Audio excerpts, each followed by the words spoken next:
You already know what it feels like when a conversation goes wrong.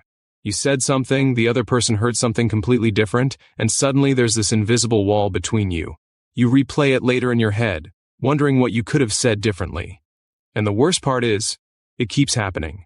Not just once, not just with one person, but with your partner, your coworkers, your friends, maybe even your kids. And you start to wonder if the problem is you.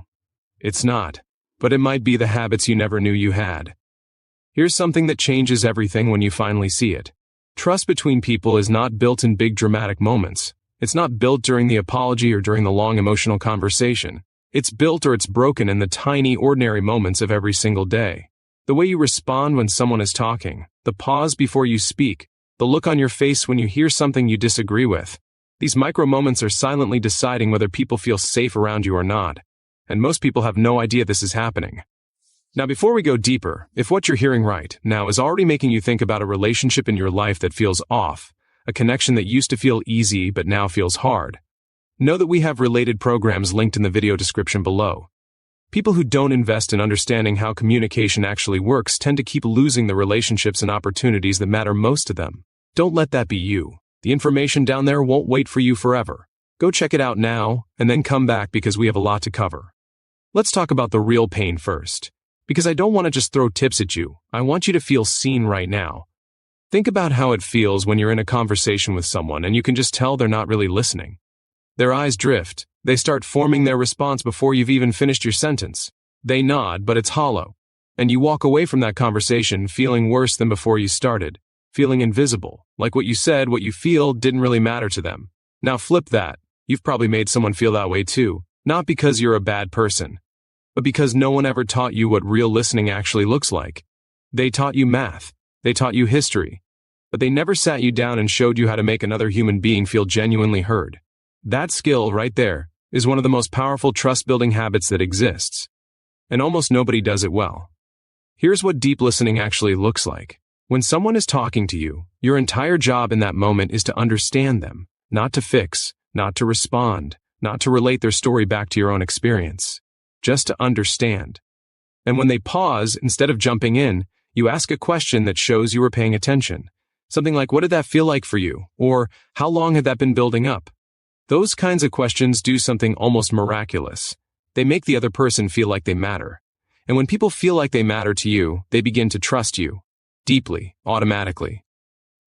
Studies in psychology have shown that people who feel understood are significantly more likely to open up, cooperate, and maintain long-term connection. We're talking about the kind of trust that normally takes years being built in weeks, just from this one shift. But wait. Let's talk about something most people get completely wrong. They think being a good communicator means being articulate, being smart, knowing what to say. That is a trap. The most trusted people in any room are rarely the loudest or the most polished. They are the ones who make you feel like the most important person in the conversation.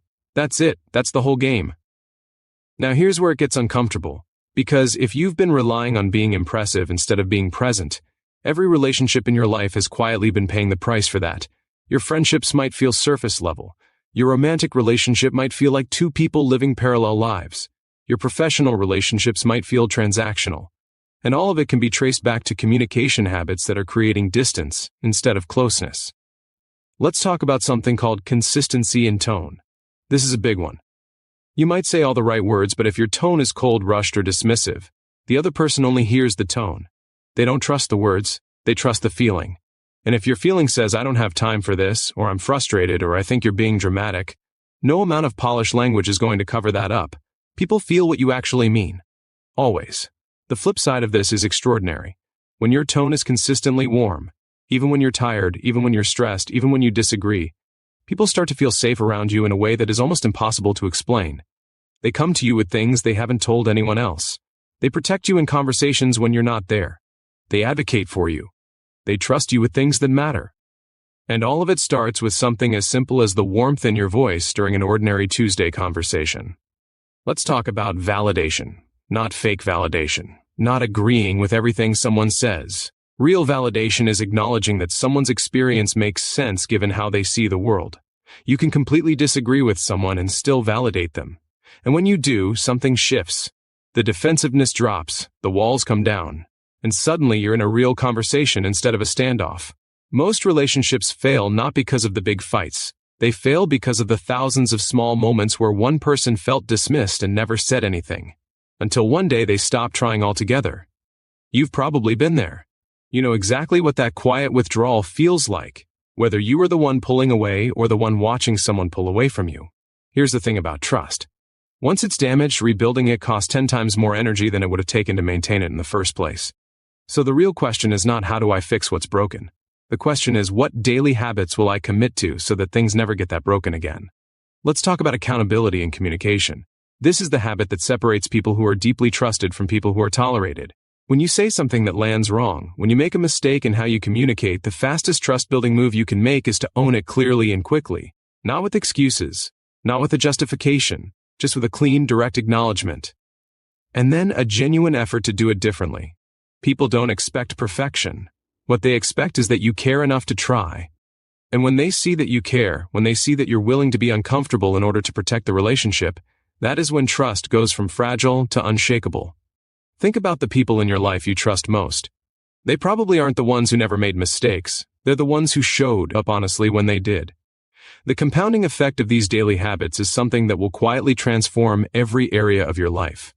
We're talking about relationships that go deeper than anything you've experienced before.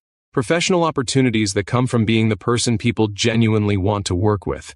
A sense of emotional security in your connections that makes you feel less anxious, less guarded, less alone. This is not small. This is the foundation of a life that actually feels good to live. Research consistently shows that people with strong, trusting relationships live longer, recover faster from setbacks, experience less anxiety and depression, and report significantly higher levels of life satisfaction. Trust isn't soft. Trust is survival. Trust is your greatest asset.